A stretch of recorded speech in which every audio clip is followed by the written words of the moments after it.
I'm using glutinous rice, beras pulut. Kita buat lagi satu. You want to do one more? Kan? Mari, cuba satu. Ni Adam Afifi ni dia SKM2 kan? SKM2 SKM2 bila nak habis?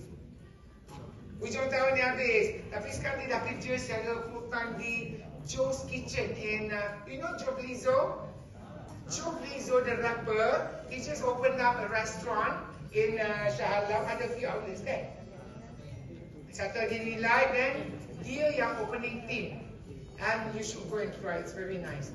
I'm saying that just because it's my student.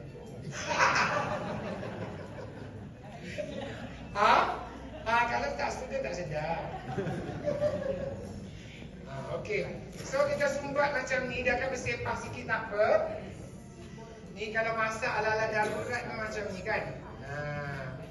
Kita cucuk. Gula. Ya Allah. Okey. Cucuk macam ni. Lepas tu kita rebus. Now, some people dia masak ataupun dia tanak ataupun dia kukus dulu dia sotong.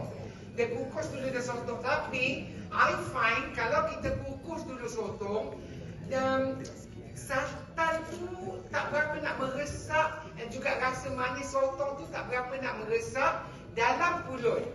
Tetapi you can be sure that your sotong is not overcooked if you kukus dulu. Tapi I like to masak together, lagi sedap. Ya. Then we boil it mana? Dah. Okay. The first thing ialah kita akan boil risotto dalam santan cair, letak garam sikit dan juga letak serai. Mati pula dah api. Tak masak tempat aku ni. Okay, never mind. Just imagine, because we're having problem with Dato' Irma, potong gaji maintenance.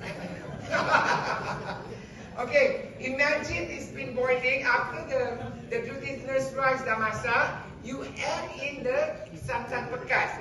After adding in santan pekat, kita pakai bawang merah. Bawang merah yang kita pakai biasanya bawang roast. Kita tak pakai bawang Bombay, kita tak pakai bawang India. Biasanya yang saya suka pakai bawang siam tu. Yang shallot. Shallot pun ada a few dishes, types kan. Kalau kita pakai yang darker warna dari India tu, dia akan gelap. Kuahnya akan gelap. Then, most importantly also, we have to add in some julienne ginger as well as fenugreek ataupun halba. Ini akan memberikan rasa yang orang kata bakit. Bau halba saja. Bau halba saja sedap. Then after that, you masuk garam. Then to balance the flavor, masukkan sikit gula. Some of you might think, masak soto tak gula. Yes, just live with it, you know.